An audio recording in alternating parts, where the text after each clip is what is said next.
You see, this is that tower we were talking about in one of the other videos at the Heights of Abraham.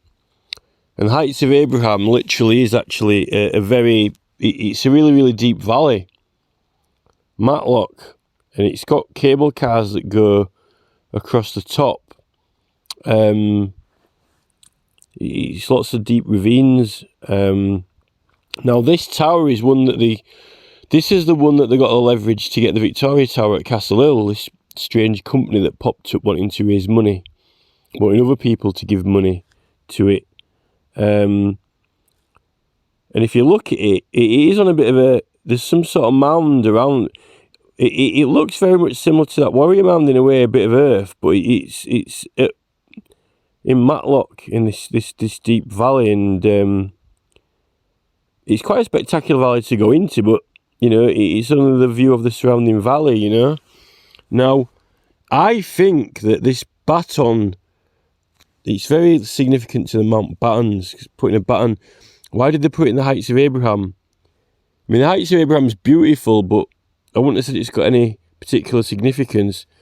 This is what it looks like. You see, when all the Liberals and previously the parliamentarians, you know, because Huddersfield was a parliamentarian area in opposition to Royalists, you see, all the Liberals got those Liberty Cap towers on the land, you see, with the pointy tops. And just the top bit, you see, but Richard Beaumont got a Grange Moor, the one that got just missed by a bomb in the war. Now, you see, this company got these towers, and it built this tower, but it hasn't got the top on it, you know? It hasn't actually got the Liberty thing on the top, you know? Now, what's significant about that is it's not Liberal, is it? You know? I think the whole time they wanted to get some symbolic occupation of Huddersfield, right? That's what I think. Because look, it's actually quite low down in the valley. I mean, what's the point? Oh, only an idiot would build a tower in the middle of a valley where you can't really see anything. I mean, there's no point, you know? You go into a valley to go deep into a valley. Why'd you go in the middle of a valley to build a massive viewing point, right? Now, what's significant is what's got an amazing viewpoint. What has an amazing viewpoint in the middle of a valley that's low down? Warrior's Tomb, which is near Castle Hill. You go downwards from there, and from Warrior's Tomb, you've got an amazing view of the surrounding valley around it, but it's low down, but it's high up, but low down. Not unlike this. But Castle Hill is at the top, and that's got a beautiful, majestic view with the hills in the background.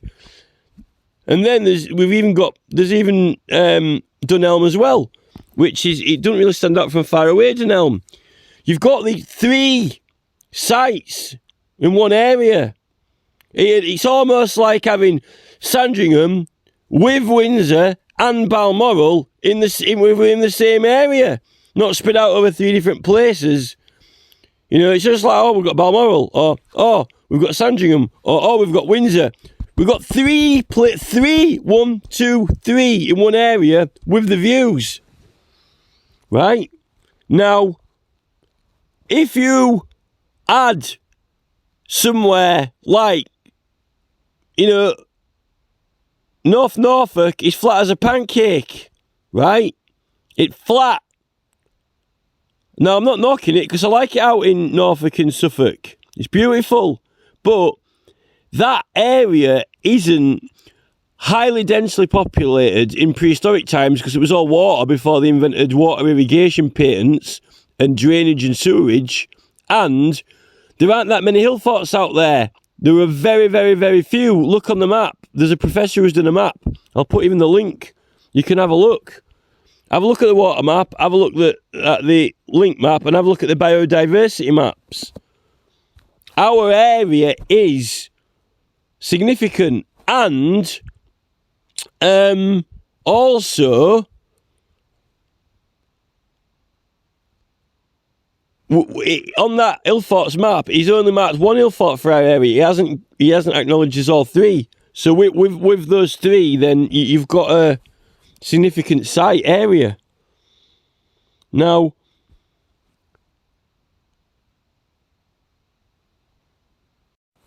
I made a video and I accidentally I didn't delete it. It just stopped recording, so I had to start again.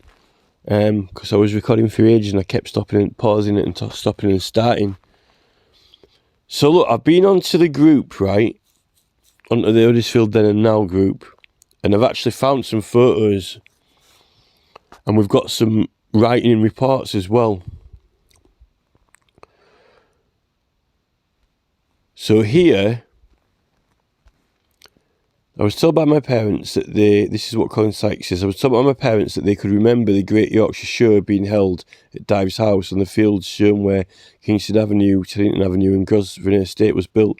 I think they said in the 20s or 30s when the show used to travel around the country year to year. Right, well Mike Thornton knows. He's saying, a bit of information in regards to your comment above. Now what Mike says is, the Great Yorkshire Show started following a meeting at the Black Swan Hotel in York in 1837. That was before the Victoria Tower was built. In York, Eberacum, which is York's got the cathedrals and everything. It's very royal. And it's also linked right back to the Romans as well. You know. But the Romans set up there as the northern headquarters, not here. That's the significance. I don't think our river were big enough for them. They wanted, the river wasn't big enough for the Romans. They wanted a bigger river.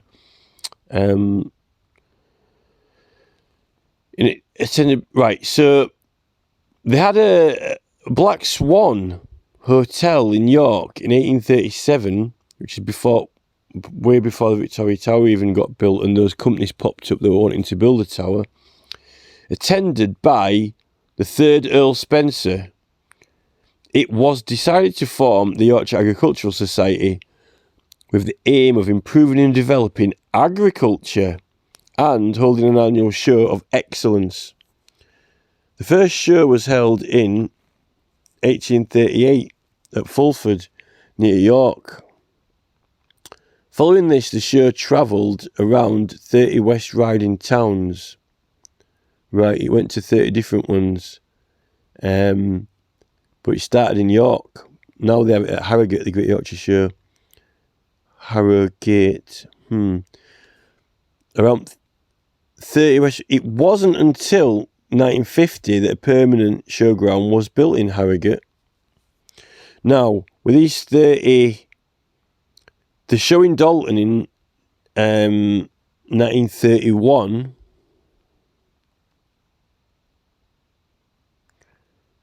was held in fields between Wakefield Road and Long Lane. So I don't know if that was the first time it was ever in Huddersfield at Dalton or what. Or if it had been there before at that stage.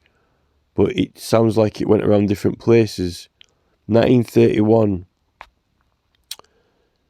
The president of the Yorkshire Agriculture... So they're meant to be wanting to promote agriculture and growing, not urbanisation and smog. They're claiming to promote agriculture. The president of Yorkshire Agriculture Show and organiser of the show was local businessman Major Lionel Brooke Holiday. Everyone needs to go on a holiday now. They're ruining places that we live because we don't want to be around here when we're not working. Everyone wants to get away from where they live. He was the grandson of Reed Holloway, who started Holiday Dyes and Chemicals Limited in 1830. So this Dyes and Chemicals was 1830.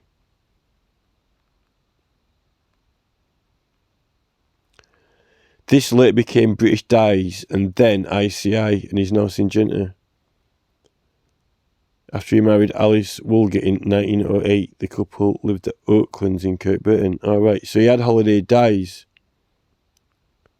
But it didn't exist in any capacity that it is as the ICI and Syngenta now, because they had that show there and it was all fields still. So it must have been, maybe it was a little bit up the road and just a normal little dye factory.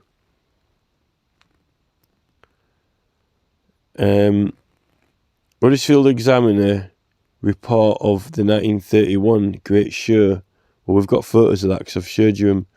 The Dalton Show was held between July 14th and 16th, 1931. The events were reported in the Huddersfield Examiner.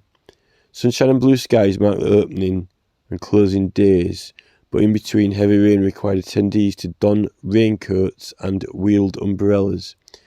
Entrance cost 5 shillings on the first day, reduced to 2 and 6 on the second and 2 on the first day, to see horse shoeing and jumping competitions. Foxhound and military displays. It's all military, isn't it? And a flower show and more with prizes of over £6,000. Where they'll get the money from? Probably from all the entry fee. And then they had a bit of spare cash to throw out to everyone around Huddersfield until there's a jubilee. Exhibits included livestock, agriculture, implements, wool, hives, honey, forestry, and there were lots of local businesses represented, such as Lockwood Breweries, Town Ales, Wallace's Groceries, Oldfield and Studad Furniture, Martin's Bank, and several motor companies such as Ripon Brothers Motors. The mayor, Walker T. Priest, a mayoress, and other council dignitaries were in attendance. But we don't know what the council was then, though, do we? Because it wasn't Kirklees. Kirklees won't form till after. So that's what they're saying. There's a lot of military involvement in this, and then we've got King George turning up signing in book when it goes ballistic. You know, chemicals everywhere and expanding and building in that area. They definitely had the eye on it. That's for sure. I think they wanted to get something built on that Warrior Mound because it's low down. It's high up, but it's a raised thing in a low down valley, right? So it's but yet Castle Hill's raised up and on a nice place to look at. Really, not be on it. It's nice to look at it. It's nice to be on it and look around at the view, but so is that other place down below. There's definitely some. There's some. I know for a fact. If you can't see this, if you can't see the whole thing with the Liberals and those clog teach things, what went around, and then that tower going up at Heights of Abraham, which is kind of low down but high up, but it doesn't have a top on it. And then that tower place is really actually wanting to get something on Castle Hill. And then they move in and start expanding out factories and everything. Ramsden, Sir William John Ramsden gets his land bought off him, and then a guy mysteriously goes to Australia, lands loads of money. And then they're getting closer and closer to that hill, and then finally get some houses put on it in a D.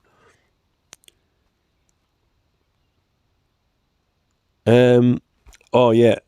So where's the other?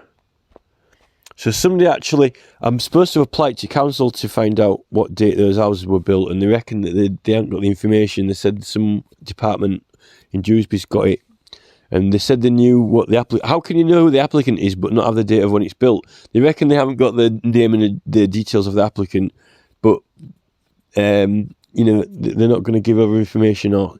But I've complained because it's for a petition and they've got to give it over because they're the people that I'm petitioning and they're the other party. It's not just a regular standard information request. But anyway, it looks like we might have an answer here. So Colin says that I believe the houses at the top of Ramwood were built about 1960. My aunt bought one up there about that time, new build. They were in business. I can remember my aunt crying on my mother's shoulder saying how they were ever going to pay the money off. It cost £1,200. Well, if they'd have won that Great Yorkshire show, they wouldn't have been too bad off, would they? 2-bedroom semi with huge garden and views. Makes me smile now. Well, huge garden will probably what some druid or Celtic priestess used to be sat there or something in his garden. So, they reckon it's 1960.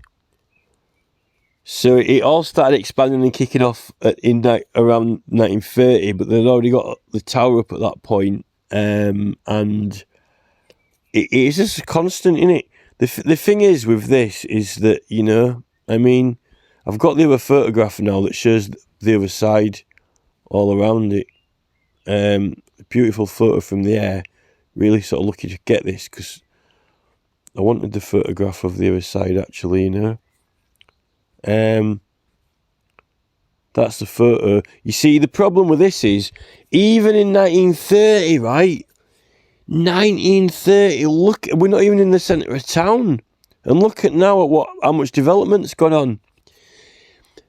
You need to get this in context, right?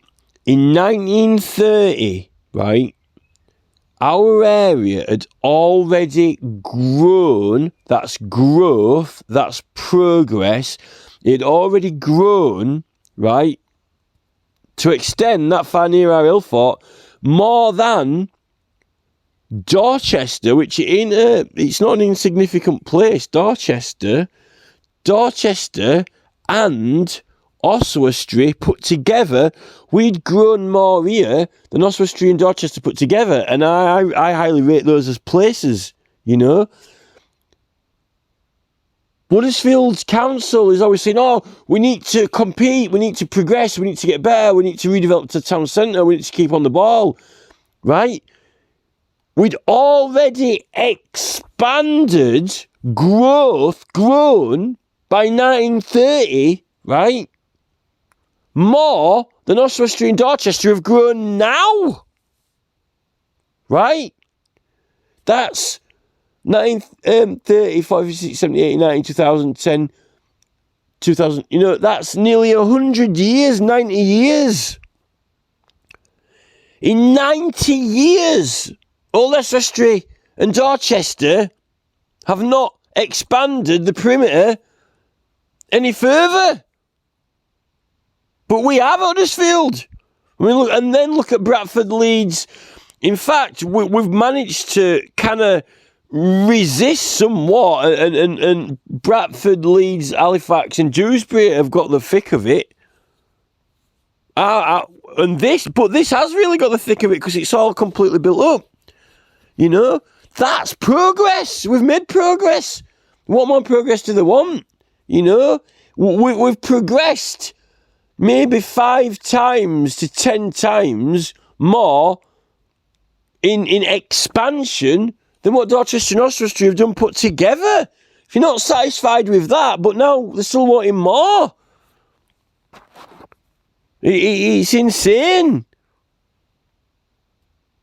And then we've had the crosshair dropped on. This is a military photograph. It has to have been.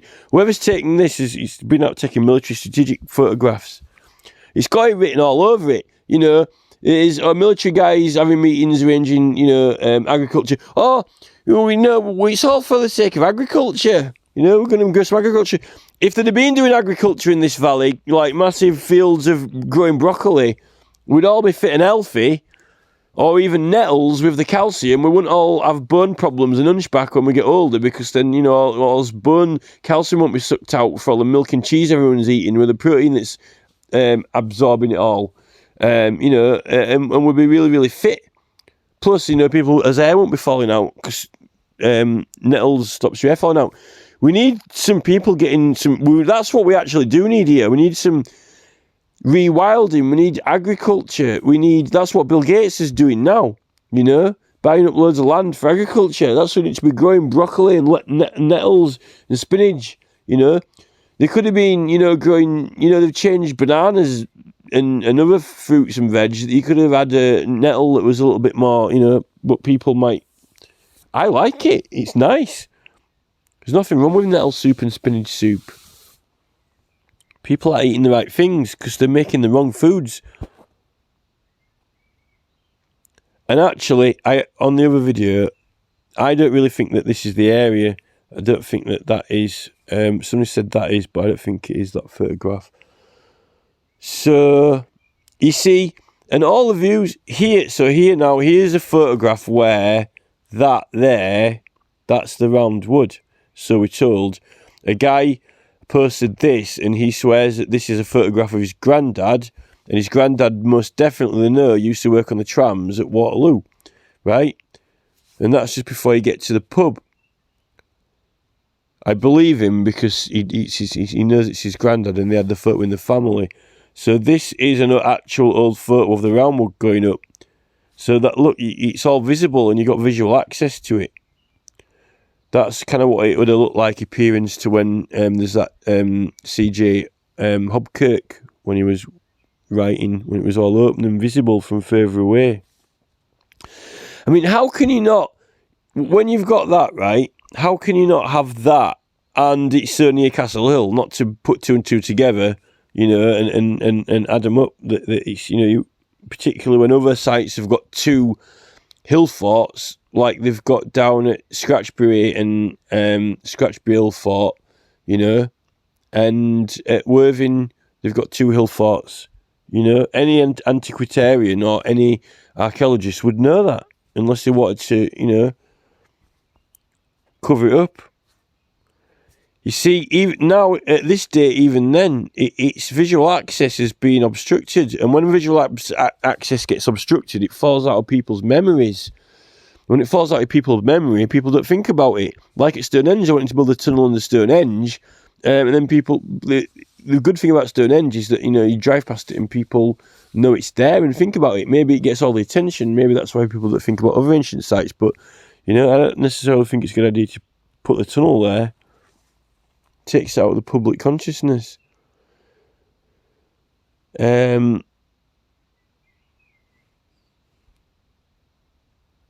see here, this is just past where it is. Now, this black and white photo would have had it in if it was just looking a little bit to the left, but instead he's just looking at the pub.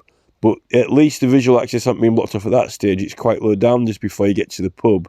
That was before that cinema building got put up. And there you can see that's where the Gallagher Retail Park is now. And that was like a slope going up. It actually even looks as if it might have even sort of had some sort of sections or shape into it. That's now where the Gallagher Retail Park is, and there's lots of houses on there. And that was kind of looked nice uphill going up. And the shape of this whole landscape's brilliant. It's such an amazing landscape, interesting. It's got all these beautiful kind of tiers of forests all around it. It's so magnificent and amazing coming out from Aspley out to there, the roadway, let alone knowing how close it is to the river. If you were going straight to the river at Dalton Bank. I don't think many people appreciate it for that. I think that's the same photograph. See, look, here we go again. That's the pub. And that's the cinema. That's a little bit further backwards then, you see. When that tram photo was taken, that wasn't there. That was before this. So they must have got that up when they put the trams. And then, you know, visual access. Then you've lost visual access. And that visual access from a main road going past. And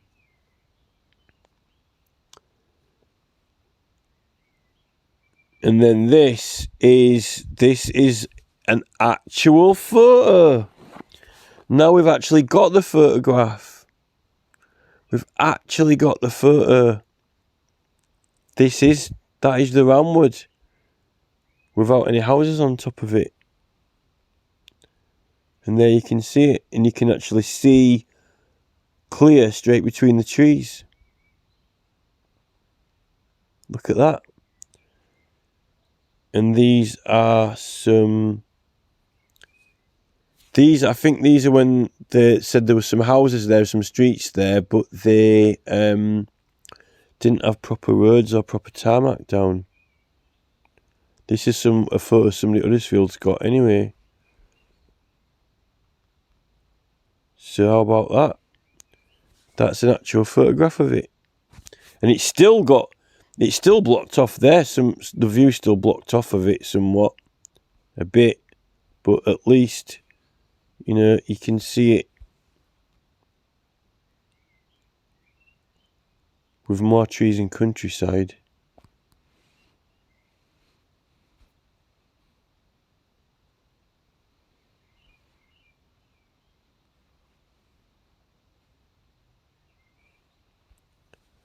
So that's it. And this is low. It is low down, but high up in a valley.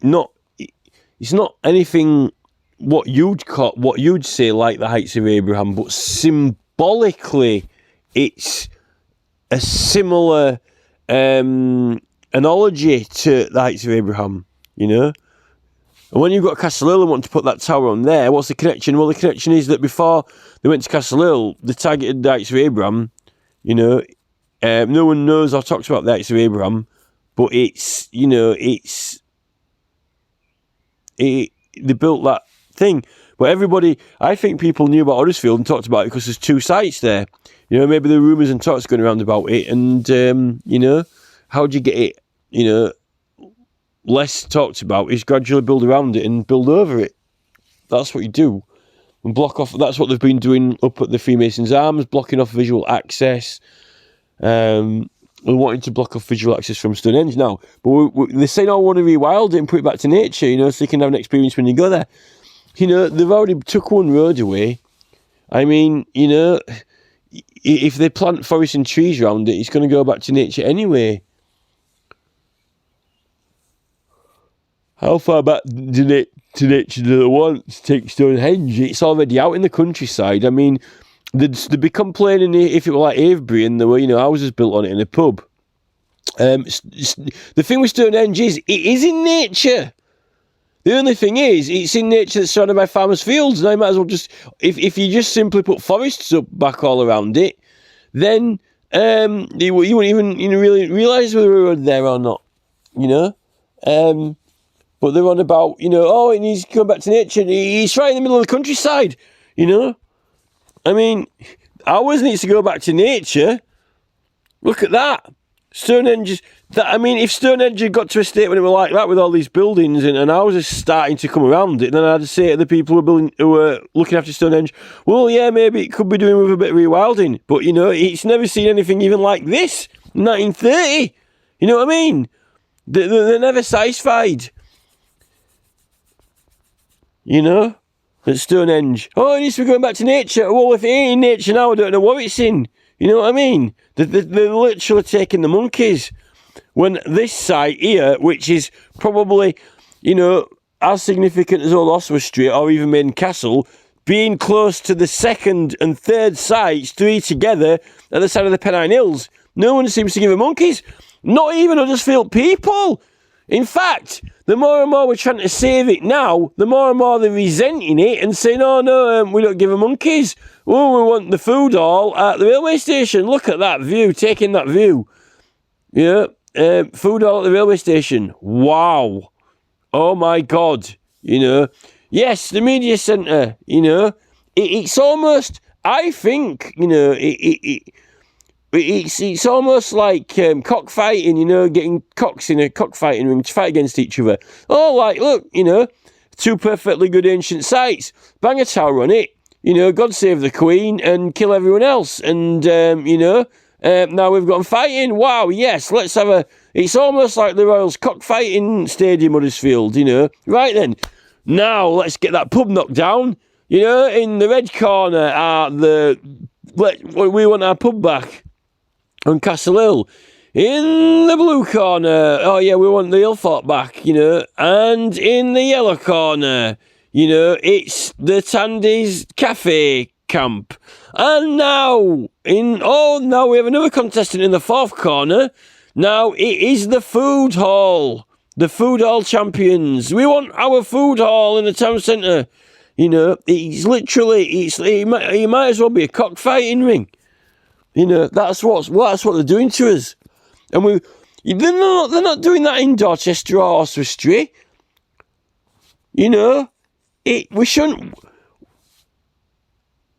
To be proud about Huddersfield, and what it is in history is about people from Huddersfield coming together and standing up for your town. Instead, we're actually.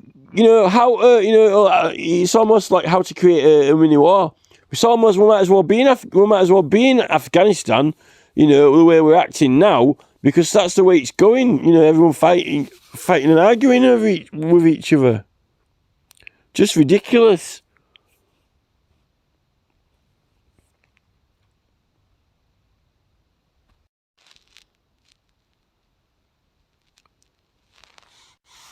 But this is the thing that really gets me, right? This is the thing that really gets me, yeah?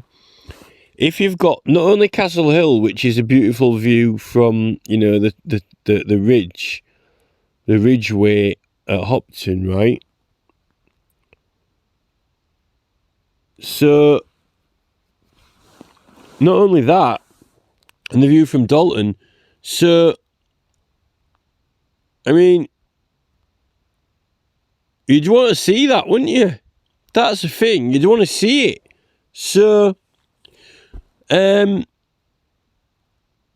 mean, they took the railway line, in the 1800s, they took the railway line past that little Norman mound in Mirfield, so everyone went past on the train, could see the little mound at Mirfield, the little Mirfield Castle, the Norman mound, right? Yet, what happens here is, 1 minute, they've got, you see, they put the tram line up past this, right? They've got the tram line here, right? They put the tram line there, but to where? I mean, it's run by a cable. They didn't cable it in the entire way to Wakefield. The only way you can go in that direction is towards Wakefield. Don't tell me that they got like one tram going all the way to Wakefield. No way. So where are they going to? Because it's uphill to Armonbury. I think they had a tram up in Armonbury. I've seen the photographs on the group. They had the tram up Armonbury, right? So you could go to the centre of Armonbury and then maybe walk up to Castle Hill, right? But until you build loads of houses out here, right? All these houses here now, right, on this road, right? By putting houses there, you're giving a reason to go out to them, right? Because there can't have been no else further on, because they weren't out in Lepton at that time hardly, and Kirkburton were only small, and Kirkheaton, and there ain't hardly anywhere else going out. How far did the tram go? Just to the tram station and then back to town again. What happened is, they built all this on here, just to go there on there, right? And then, the only thing, what's there? Why there? Why not, build it, somewhere else? Because, go see that. That's what's to see. But, right, all right, you can see it. Get the tram there. And then, literally, we're still on trams. And then, it's then, very shortly, the view's gone.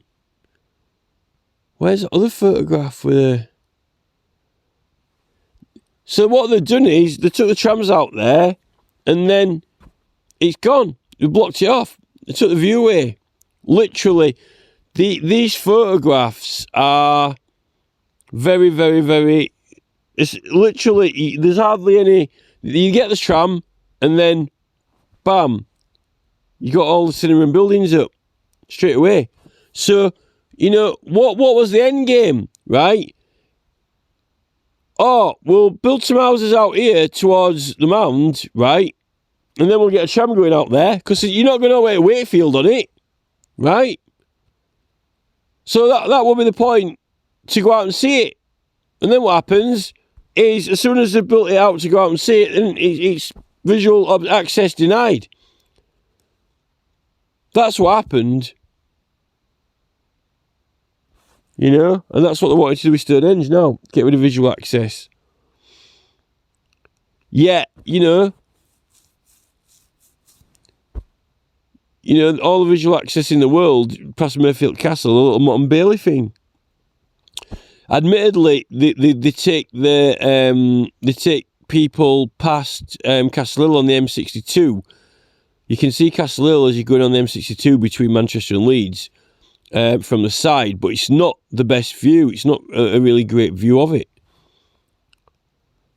And then they ruined everything else on that road on the way in as well.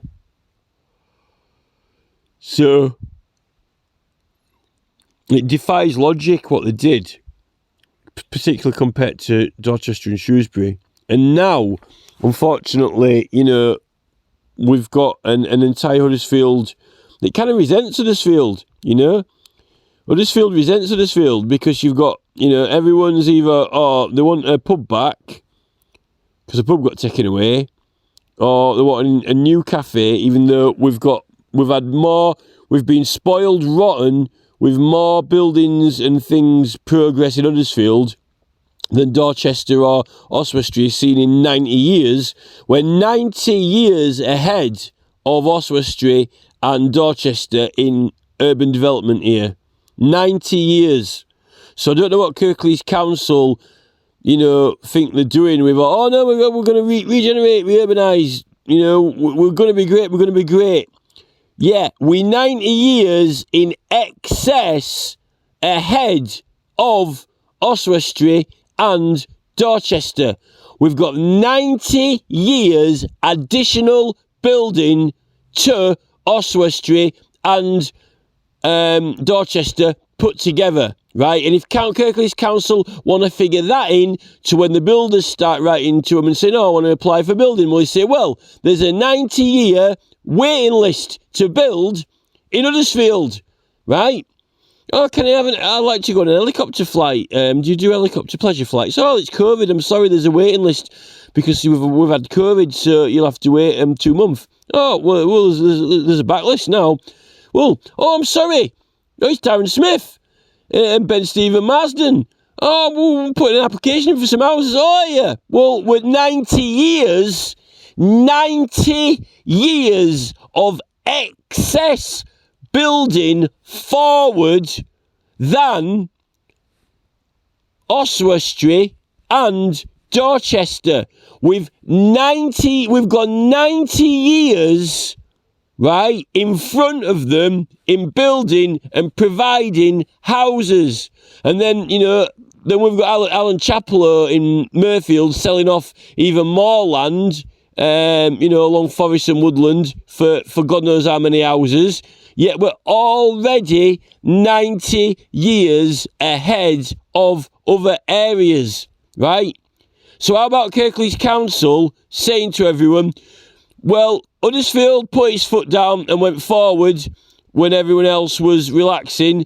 Now we've gone too far. We've built 90 years worth of houses, more than anyone else, right? So now we're going to have a break for 90 years and let other people build houses, let Wakefield build houses, let Barnsley build houses, you know, let other places, Cumbria, go get an house in Cumbria, well, we've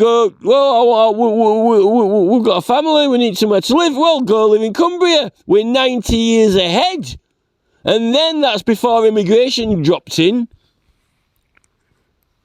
They were already 90 years ahead in 1930 in our area. We need to go reverse. Our next century rebellion on us back saying that, you know, we've got to reduce degrees, temperature in degrees. We've got to reduce more than temperature in degrees. They're already starting doing rewilding groups.